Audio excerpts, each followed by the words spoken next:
সুপ্রিয় শিক্ষার্থীরা, আজকের এই ভিডিওর মাধ্যমে আলোচনা করব পশ্চিমবঙ্গ মধ্যশিক্ষা পর্ষদের টেস্ট পেপারের ইতিহাসের পেজ নম্বর 153 পৃষ্ঠার 2 নম্বরের প্রশ্ন ও উত্তর নিয়ে।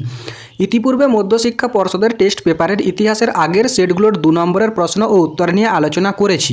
তোমরা যদি সেই সমাধানের ভিডিওগুলি না দেখে থাকো তাহলে এই ভিডিওর ডেসক্রিপশন বক্সে তার লিঙ্ক দিয়ে দেবো, সেখান থেকে সরাসরি সেই সমাধানের ভিডিওগুলি দেখে নেবে।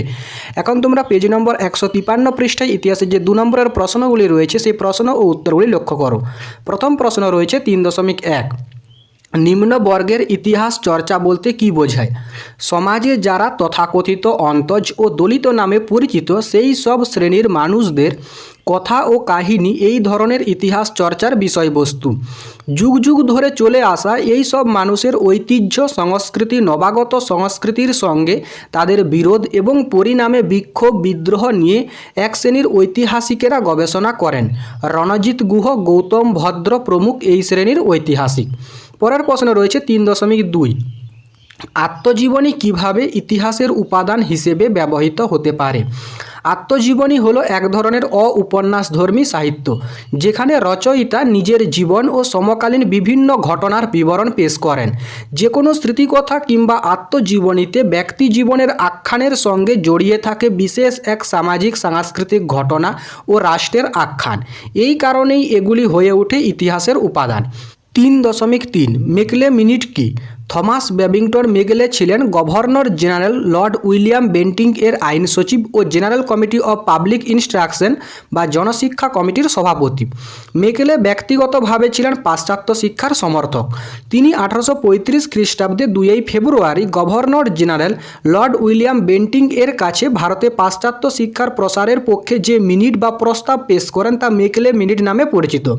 তারপর রয়েছে 3.4 হবে এটি, কি উদ্দেশ্যে ফোর্ট উইলিয়াম কলেজ প্রতিষ্ঠিত হয়?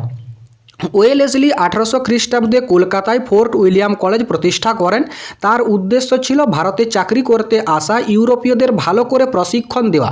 এর জন্য তিনি তাদের ভারতীয় ভাষা ও সংস্কৃতি সম্পর্কে ধারণা দিতে চেয়েছিলেন।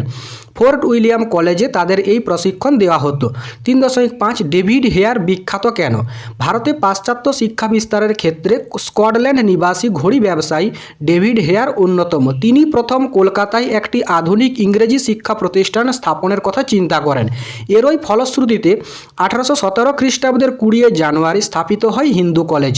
বর্তমানে এটি প্রেসিডেন্সি বিশ্ববিদ্যালয় নামে পরিচিত। এছাড়াও David Hare School Book Society, Calcutta School Book Society, Hare School প্রতিষ্ঠায় গুরুত্বপূর্ণ ভূমিকা নিয়েছিলেন।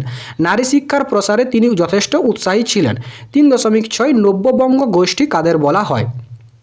19 শতকের প্রথমার্ধে হিন্দু কলেজের তরুণ অধ্যাপক হেনরি লুই ভিভিয়ান ডিরোজিওর নেতৃত্বে তার অনুগামী একদল যুবক বাংলার সমাজ সংস্কারের উদ্দেশ্যে এক আন্দোলনের সূচনা করেন।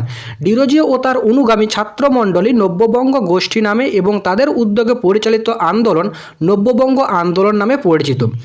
3.7, মুন্ডা বিদ্রোহের প্রধান লক্ষ্য কী ছিল? অরণ্যবাসী মুন্ডা বিদ্রোহের পেছনে প্রধান লক্ষ্য ছিল 1 নম্বর, বহিরাগত দিকু ও ঠিকাদার শ্রেণীর লোকেরা অর্থ উপার্জনের জন্য মুন্ডাদের এলাকায় মাদক দ্রব্য বিক্রি শুরু করে। এতে মুন্ডাদের চারিত্রিক অবক্ষয় ঘটলে তারা এই দিকুদের বিতরণের জন্য সোচ্চার হয় ও বিদ্রোহ করে। 2, ব্রিটিশ আমলে মুন্ডাদের যৌথ কৃষি বা খুঁতকাঠি প্রথায় ভাঙন ধরে। সরকার জমিতে ব্যক্তিগত কৃষি ব্যবস্থা চালু করলে এবং ঔপনিবেশিক অরণ্য আইন দ্বারা মুন্ডাদের থেকে অরণ্যের অধিকার কেড়ে নিলে মুন্ডারা এই শাসনের অবক্ষয়ের জন্য অর্থাৎ অবসানের জন্য বিদ্রোহ করে। পরের প্রশ্ন রয়েছে 3.8, ফরাজি আন্দোলনের লক্ষ্য কী ছিল? ফরাজি আন্দোলনের লক্ষ্য ছিল 1 নম্বর, ইসলাম ধর্মের কুসংস্কার দূর করে পুনর্জাগরণ ঘটানো। 2, বিধর্মী ইংরেজ শাসকদের তাড়িয়ে বাংলায় ইসলামের রাজ্য প্রতিষ্ঠা করা। 3, ইসলাম ধর্মের আদর্শসম্মত মুসলিম সমাজ গঠন করা। 3.9, ঝাঁসির রানী বিখ্যাত কেন? 1857 খ্রিস্টাব্দের বিদ্রোহের সময় কোম্পানি ঝাঁসি রাজ্য অধিগ্রহণ করলে তার প্রতিবাদে ঝাঁসির রানী লক্ষ্মীবাই বিদ্রোহে ঝাঁপিয়ে পড়েন। তিনি যুদ্ধে অসম সাহস ও বীরত্ব দেখান, কিন্তু শেষ পর্যন্ত তিনি সম্মুখ যুদ্ধে 1858 খ্রিস্টাব্দের 17 জুলাই মৃত্যুবরণ করেন।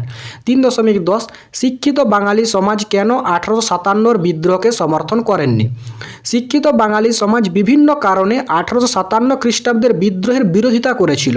না, 1 নম্বর কি, মধ্যযুগীয় পুনঃপ্রতিষ্ঠার ভয়ে শিক্ষিত বাঙালি সমাজ মনে করেছিল বিদ্রোহীরা জয়লাভ করলে ভারতে আবার মধ্যযুগীয় মুঘল শাসন পুনঃপ্রতিষ্ঠা হবে।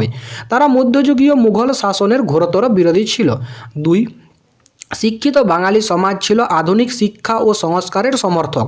তারা মনে করেছিল বিদ্রোহীরা জয়ী হলে তাদের সামন্ততান্ত্রিক শাসনে আধুনিক শিক্ষা ও সংস্কারের অবসান ঘটবে। আধুনিকতার অবসানের ভয়েও তারা সমর্থন করেননি। 3.11 মহারানীর ঘোষণাপত্র কাকে বলা হয়? 1857 খ্রিস্টাব্দের মহাবিদ্রোহের পর ইংল্যান্ডের রাজনৈতিক মহলে তীব্র চাঞ্চল্য সৃষ্টি হয়। তারা মনে করেন ইস্ট ইন্ডিয়া কোম্পানির মতো একটি বাণিজ্যিক প্রতিষ্ঠানের হাতে ভারতবর্ষের শাসনভার থাকা উচিত। তাই 1858 খ্রিস্টাব্দের 1 নভেম্বর ইংল্যান্ডের মহারানীর ভিক্টোরিয়ার প্রতিনিধি হিসেবে লর্ড ক্যানিং এলাহাবাদ দরবারে এক ঘোষণাপত্রের দ্বারা ভারতের শাসন ক্ষমতা আনুষ্ঠানিকভাবে গ্রহণের কথা ঘোষণা করেন। একে মহারানীর ঘোষণাপত্র বলা হয়। 3.12 কী উদ্দেশ্যে হিন্দু মেলা প্রতিষ্ঠিত হয়েছিল? 19 শতকে বাংলাদেশে যেসব জাতীয়তাবাদী সভা সমিতি গড়ে ওঠে তার মধ্যে হিন্দু মেলা ছিল উল্লেখযোগ্য। এর উদ্দেশ্য ছিল 1 নম্বর হিন্দুদের ঐক্যবদ্ধ করা, 2 প্রত্যেককে আত্মনির্ভর করে তোলা, 3 সর্বভারতীয় চেতনা গড়ে তোলা, 4 দেশীয় শিল্প সাহিত্যকে উৎসাহ দান প্রভৃতি। 3.13 পঞ্চানন কর্মকার কী জন্য বিখ্যাত? বাংলা মুদ্রণ তৈরির ক্ষেত্রে উইলকিন্সের সহযোগী ছিলেন হুগলির নিবাসী শিল্পী পঞ্চানন কর্মকার। তার তৈরি মুদ্রাক্ষর হ্যালেডের বাংলা ব্যাকরণে ব্যবহৃত হয়। পরবর্তীকালে 1793 খ্রিস্টাব্দে কর্নওয়ালিস কোডের বাংলা সংস্করণও তার তৈরি উন্নত বাংলা মুদ্রাক্ষর ব্যবহার করা হয়। তার প্রচেষ্টাতেই বাংলা হরফ নির্মাণ একটি স্থায়ী শিল্পে পরিণত হয়। 3.14 শ্রীরামপুর ত্রয়ী কারা? হুগলি জেলার শ্রীরামপুরে ব্যাপটিস্ট মিশন খ্রিস্টধর্ম প্রচার ও শিক্ষা বিস্তারের কাজ শুরু করে। শ্রীরামপুর ত্রয়ী উইলিয়াম কেরি, ফ্রাঁসোয়া মার্শম্যান ও উইলিয়াম ওয়ার্ড এই 3 জন পাশ্চাত্য শিক্ষা বিস্তারে অগ্রণী ভূমিকা নিয়েছিলেন। এদের একত্রে বলা হয় শ্রীরামপুর ত্রয়ী। এদের অবদান কি? এরা ছাপাখানা প্রতিষ্ঠা, দিগদর্শন ও সমাচার দর্পণ পত্রিকা প্রকাশ, 26টি আঞ্চলিক ভাষার বাইবেল অনুবাদ এবং বিভিন্ন স্কুল ও কলেজ প্রতিষ্ঠা করেন। 3.15 ছাপাখানা প্রবর্তনের গুরুত্ব কী? বাংলায় ছাপাখানা প্রবর্তনের ফলে বাংলা ভাষা ও জ্ঞানের এবং শিক্ষার বিস্তার ঘটে। 2 ছাপাখানা ব্যবস্থায় কেন্দ্র করে কলকাতা কেন্দ্রিক নতুন পেশার উদ্ভব ঘটে। এবং শেষ প্রশ্ন রয়েছে 3.16 উপেন্দ্রকিশোর রায়চৌধুরী একটি পত্রিকা ও একটি গ্রন্থের নাম লেখো।